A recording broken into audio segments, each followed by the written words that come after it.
Bonjour et bienvenue dans une nouvelle vidéo. Une vidéo que vous attendez avec impatience parce que ça fait très longtemps que je vous montre sur les réseaux, sur Instagram ou même ici sur YouTube, que je fais du pain au levain. Et à chaque fois on me demande, Isadora, qu'est-ce que tu as partagé avec nous, ta recette, comment tu fais du pain au levain.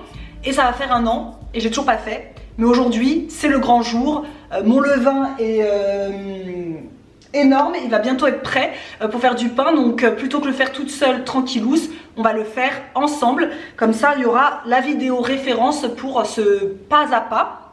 Alors déjà pour revenir un petit peu, il y a 1 an, donc c'était en avril 2022, j'ai voulu commencer à faire du levain. J'étais dans une période d'anxiété et je sais pas pourquoi j'ai eu envie de faire du levain pour aussi m'apaiser. Il y a des personnes qui vont faire du tricot, de l'aquarelle, enfin des activités manuelles pour se détendre. Moi, c'est le levain que j'ai pris pour me détendre et ça a très bien marché. C'est ma nouvelle passion. Bon, ça fait 1 an, je vis le vin, je dors le vin, j'adore faire le levain. J'ai commencé en avril ou en mars 2022. J'avais commencé par faire moi-même mon levain. J'ai complètement raté, ça a explosé du bocal, c'était un délire, ça sentait hyper mauvais. J'ai pas réussi à le créer moi-même toute seule.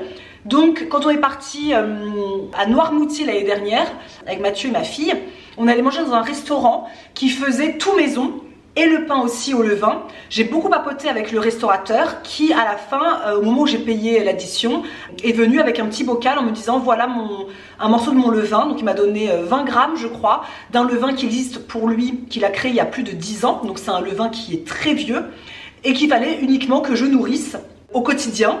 Et ensuite que je teste de faire du pain. J'ai regardé plein de vidéos YouTube, plein de tutos. Ça a été des échecs incommensurables, mais j'ai rien lâché. Et ça c'est vraiment, je pense, la clé quand on veut tenter une nouvelle aventure, et notamment le levain, c'est de ne pas lâcher, de faire preuve de patience, d'humilité, de beaucoup d'amour, parce que ça va. C'est pas en regardant cette vidéo que demain vous allez faire du pain au levain, à moins que vous soyez vraiment incroyablement doué, mais c'est un travail, c'est du vivant qu'on travaille, donc il faut l'écouter, il faut le comprendre, et au fur et à mesure, au bout d'1 an, je comprends mon levain, je sais quand il est prêt, je sais quand il est actif, je sais quand il a faim, je sais quand il n'a pas faim. Donc voilà, aujourd'hui je peux venir pour vous expliquer un petit peu comment je fais. Alors pour faire du pain au levain, il nous faut du levain. Et le levain, en fait, c'est un mélange tout simple de farine et d'eau où se développent des micro-organismes qui créent cette matière complètement vivante qui va faire pousser le pain et donner au pain ce goût incroyable, ces bienfaits nutritionnels incroyables. Je vous mettrai des articles de toute façon, je pense, en barre d'infos pour sinon je vais pas faire une vidéo qui explique tous les bienfaits du levain parce qu'il y en a beaucoup. Et également, je vous invite à vous rapprocher du livre de Valérie qui s'appelle Levain, mon guide pas à pas pour l'apprivoiser, parce que dedans elle parle vraiment de tous les bienfaits aussi du levain. Elle a son compte Instagram aussi, je vous invite à aller regarder tout ça. Donc comme j'ai dit tout à l'heure, vous pouvez le faire vous-même, vous pouvez tenter de créer à partir de juste de la farine et de l'eau, de créer votre propre levain. Moi ça a été un échec, je sais qu'il y a pas mal de gens autour de moi qui me disent que ça a été un échec, mais vous pouvez aussi demander à vos artisans boulangers s'ils font du pain au levain, s'ils peuvent vous en donner un petit morceau. Vous pouvez également en acheter sur le site aussi de Valérie, Valérie Zanon, donc l'autrice de ce livre. Elle a un site aussi avec une boutique en ligne où elle vend du levain déshydraté. Voilà, il y a plein de façons d'avoir du levain. Il y a des groupes Facebook aussi où on peut se rapprocher pour donner du levain. Voilà, sachant que c'est super d'avoir du levain qu'on ramène chez soi, un levain qui est ancien. Moi il a 10 ans. Valérie aussi, celui qu'elle vend, il me semble que c'est un levain qui a 10 ans aussi, parce que plus le levain est vieux, plus les pains sont réussis, plus les pains ont un goût assez incroyable. Ça ne veut pas dire que si vous créez votre levain toute pièce, votre pain ne sera pas bon. Au fur et à mesure, il deviendra encore même meilleur, il sera bon. Il y aura aussi probablement des ratés. Moi, mes pains, quand ils étaient ratés, mais de chez ratés, tout plat, ils n'avaient pas gonflé, c'était horrible. Bah voilà, on en fait des croûtons, on les met dans la soupe, donc tout peut être mangé. C'est juste que ce sera peut-être pas la réussite que vous attendiez, mais ce n'est pas grave. Donc là, mon levain, il est quasiment prêt. Je vais vous montrer à quoi il ressemble. Donc là, j'ai mon levain que j'ai nourri hier soir et ce matin. Donc vous voyez, là, ça veut dire que c'était à ce niveau-là ce matin. Et là, il a quasiment doublé de volume. Donc je sais qu'il est bientôt prêt. Il va falloir que je fasse mon pain d'ici 3 quarts d'heure max. Ils sont bons, parfait. Donc, on commence directement. Pour faire ce pain au levain, il nous faut donc du levain. Levain que j'ai nourri hier à 20 h. Donc pour le nourrir, c'est tout simple. J'avais 30 g de levain hier soir dans mon bocal. Donc je nourris avec son poids en nourriture. Et sa nourriture, c'est de l'eau et de la farine. Donc dans mon bocal, j'avais 30 g de levain. J'ai ajouté 30 g d'eau, donc c'est de l'eau du robinet que je mets dans une carafe, que je laisse décanter un petit peu pour que le chlore s'évapore. Je laisse quelques heures, 1 heure, 2 heures, etc. Et ensuite, je le verse dans mon bocal. Elle est donc à température ambiante, ça c'est important. Pas de l'eau hyper froide, pas de l'eau qui sort du frigidaire. Et je mélange les deux ensemble avant d'ajouter 30 g de farine. Et moi j'utilise de la farine T65 bio. On peut utiliser d'autres farines, mais ça fait 1 an que j'utilise que celle-ci. Ça me réussit bien. Je mélange donc ce mélange levain, eau et farine. Je mélange bien. Je referme mon bocal, mais je ne le scelle pas. Juste, je pose mon couvercle délicatement, mais sans le sceller, pour laisser mon levain en fait s'aérer. Une fois que c'est fait, je mets mon élastique au niveau de mon levain actuel pour voir à quel moment il va doubler de volume, puisque c'est à partir de là que je vais pouvoir aussi l'utiliser. Et je le place dans un endroit suffisamment chaud, pas moins de 20 degrés. Donc ça peut être, cet hiver c'était à côté de ma cheminée par exemple, pour qu'il puisse gonfler et être en forme.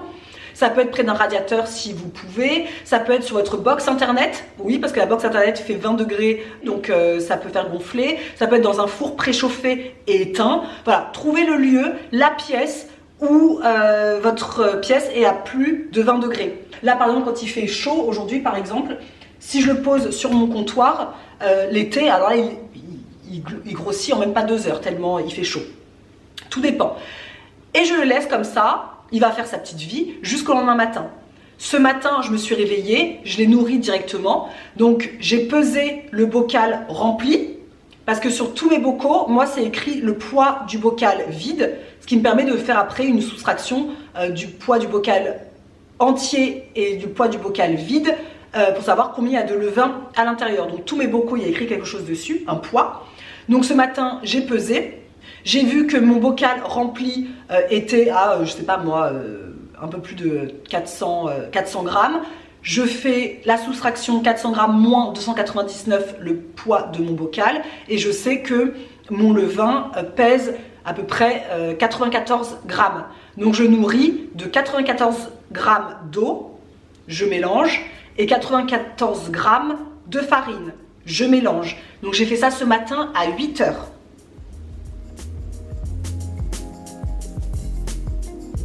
Là, il est 12h25, donc ça fait 4h30 et là, je suis déjà un petit peu en retard. C'est parce que là, il a quand même bien doublé de volume, donc il est presque prêt. On va pouvoir s'atteler directement à la confection. C'est parti. Donc là, voici à quoi ressemble mon levain. Donc le levain, il est prêt quand il est bien bulleux. Donc là, vous voyez, il y a plein de bulles, qu'il a des petits trous partout. On voit qu'il y a des petits trous partout. Il est actif, il est vivant, il bouge. Là, on va peut-être pas le voir. Je ne sais pas s'il va nous le faire sous vos yeux ébahis. Mais il peut faire des petits poc-poc. Il bouge vachement.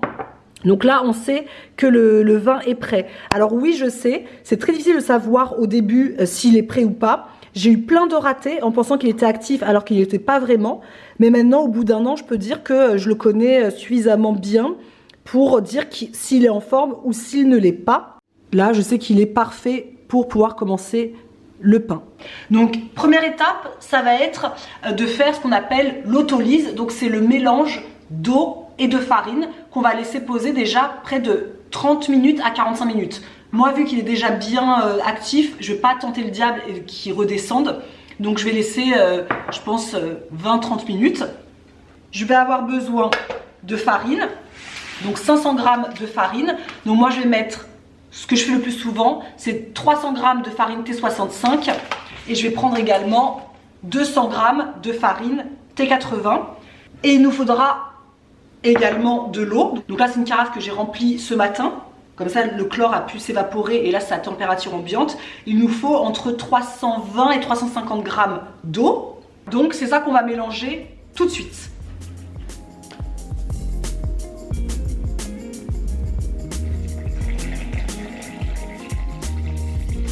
Je mélange bien, d'abord avec une cuillère en bois et après avec ma main. Pas besoin de pétrir, juste on mélange pour que tous les ingrédients soient bien intégrés, incorporés à la pâte. Voilà à quoi ça ressemble, donc c'est vraiment mélangé grossièrement et très rapidement. Rien de fou, hein, c'est pas du pétrissage là. Là, le but de l'autolyse, c'est tout simplement de permettre de développer le réseau de gluten. Donc 30, 45 minutes, 1 heure. Moi, parfois, je laisse juste 20 minutes et ça marche très bien. Donc, je ne sais pas quelle est la science exacte. On dit généralement 30-45 minutes. Donc, je vais recouvrir mon saladier. Je vais d'abord prendre un torchon propre, bien évidemment, que je vais mouiller pour laisser tout ça dans un endroit un petit peu humide et pas trop sec. Et je vais le poser dans un endroit où il fait un petit peu chaud. Donc là, par exemple, vous voyez, il y a du soleil. Je vais le laisser là pendant 30-45 minutes. Le temps passe, ça fait plus d'une demi-heure que j'ai mis ça sur le côté. Je vais ajouter à ma pâte 10 g de sel. Je vais juste recouvrir le sel de pâte pour pas que ça puisse toucher mon levain. Et je vais ajouter 80 g de mon levain.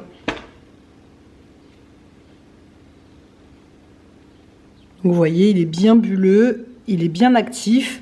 Et là, on va mélanger, on va rabattre. Moi, je mets sur les côtés comme ça pour que tout se mélange bien.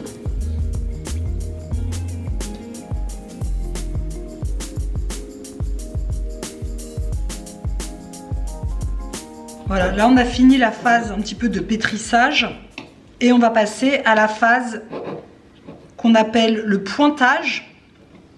Donc là, ça veut dire que ma pâte, elle est comme ça. C'est la phase de repos, en fait, qu'on appelle le pointage. Pendant 1 heure, là, je vais laisser poser. Dans 1 heure, un rabat. Je relaisse poser 1 heure. Dans une heure ensuite, après, encore des rabats. Et ensuite, on pourra passer au façonnage.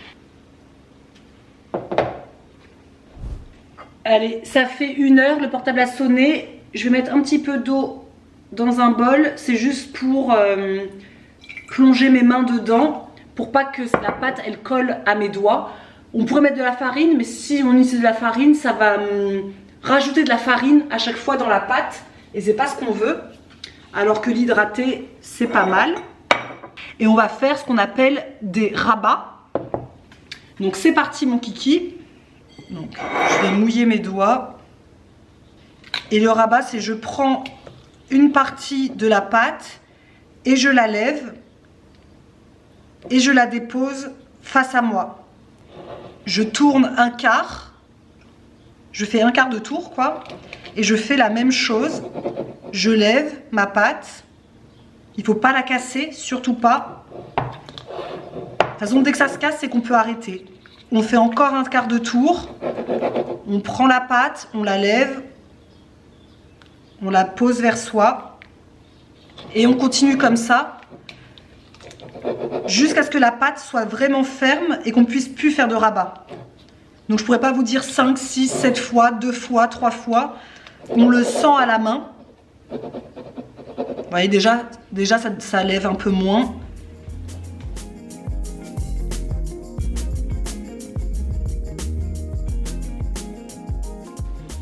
Voilà, je vais laisser la pâte comme ça. On va remettre notre torchon. Je le remets au soleil. Et on va laisser encore une fois 1 heure pour faire la même étape après. On se retrouve 1 heure plus tard, il est 15h30. C'est reparti pour faire les rabats. Mes petites mains dans de l'eau.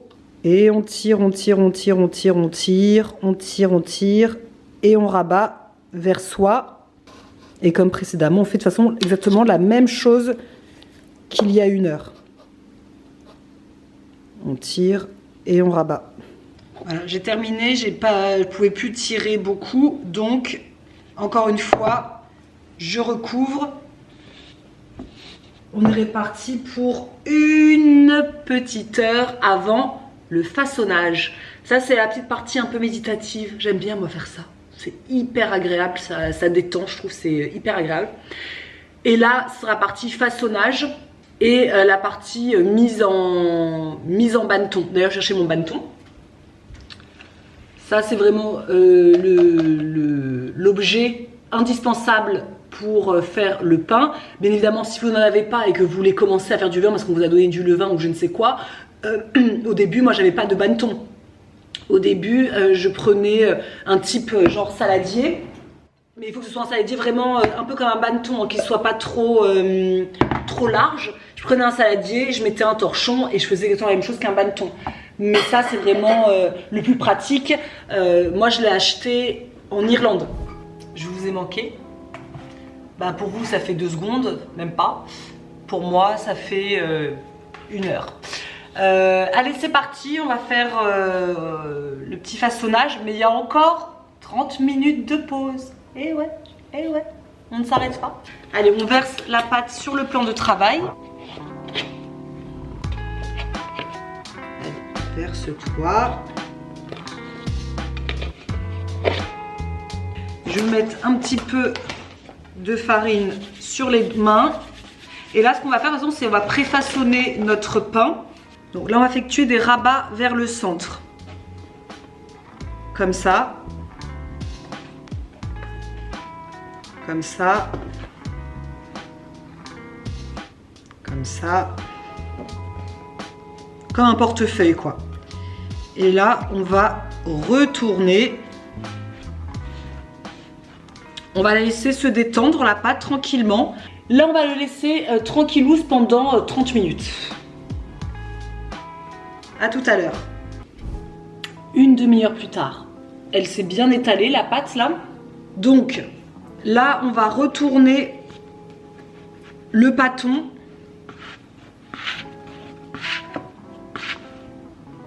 Hop là. Alors, si vous avez une brosse, ce serait chouette parce que ça permet d'enlever un petit peu le surplus de farine. Moi, j'en ai pas encore, j'ai pas investi dedans encore. Donc, je le fais vraiment rapidos. Je vais étaler un peu la pâte. Si ça accroche, on prend le coupe-pâte. Et ce qu'on va faire, c'est qu'on va le faire venir d'un côté. On va faire comme un portefeuille, hein, et de l'autre côté aussi. Après, je le mets face à moi comme ça.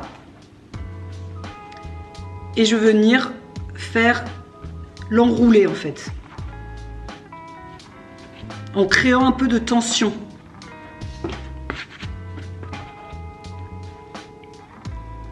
Et si besoin, on remet de la farine. Et là, c'est là le moment clé.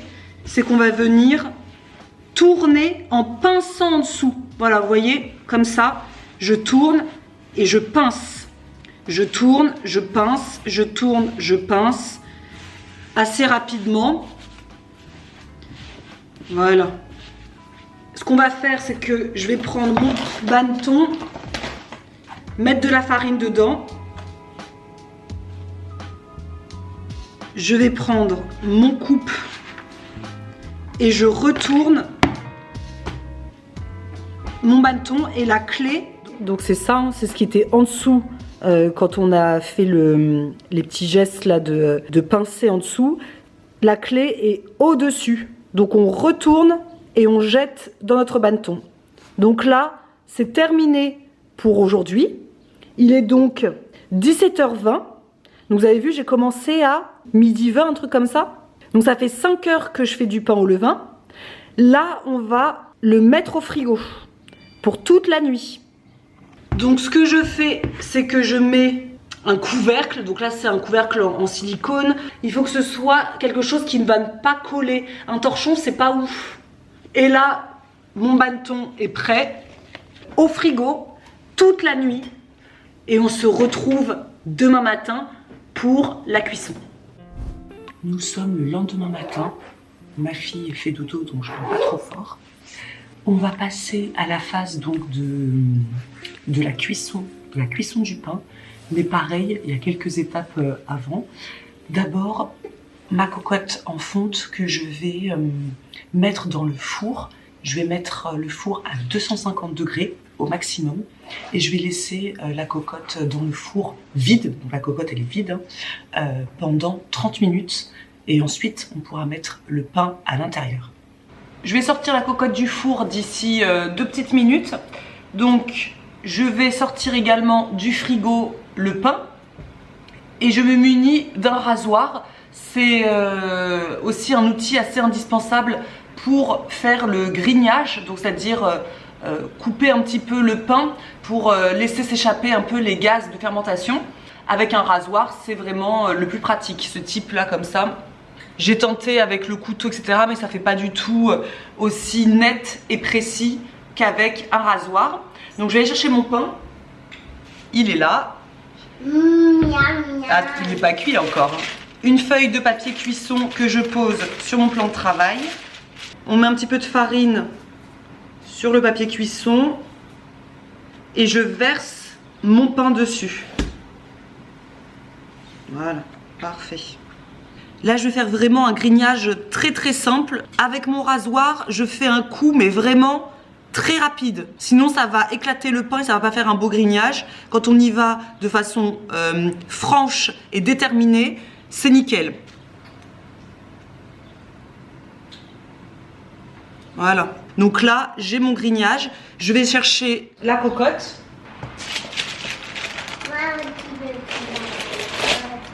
Mon pain, vous voyez, est dans ma cocotte et je vais couvrir et laisser cuire au four à 245 degrés pendant 30 minutes à couvert. Allez, ça fait 30 minutes, je baisse à 220 à peu près et j'enlève le couvercle. Parfait.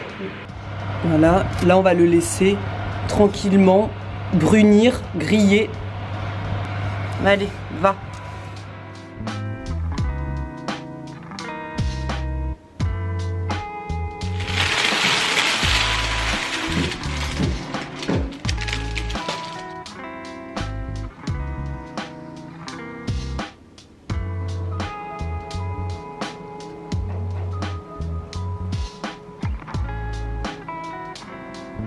Donc là, mon pain est prêt.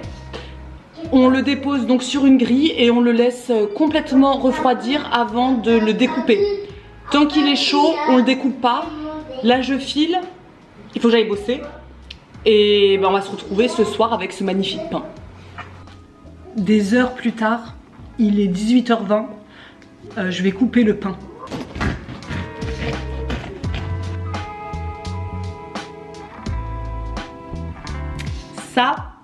Ça c'est un pain réussi. Il est beau, il est bien levé, il a de belles alvéoles, il est magnifique, trop fier. On va goûter une petite tranchette ensemble. Magnifique. Bien aéré.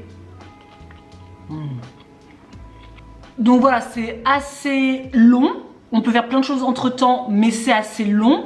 C'est beaucoup de temps, de patience, d'amour tout simplement. Donc voilà ma petite recette, moi comment je fais mon pain au levain depuis 1 an maintenant. J'en suis très satisfaite, je suis très contente. N'hésitez pas si vous avez des questions à me mettre dans la box de commentaires.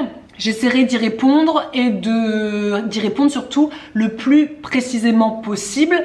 Et si ça vous a plu, de toute façon, je vous ferai d'autres vidéos avec du pain, avec différentes farines, ou également quand on met du raisin dedans, enfin des graines, des choses comme ça.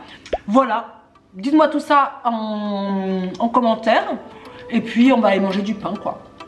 On va manger du bon pain.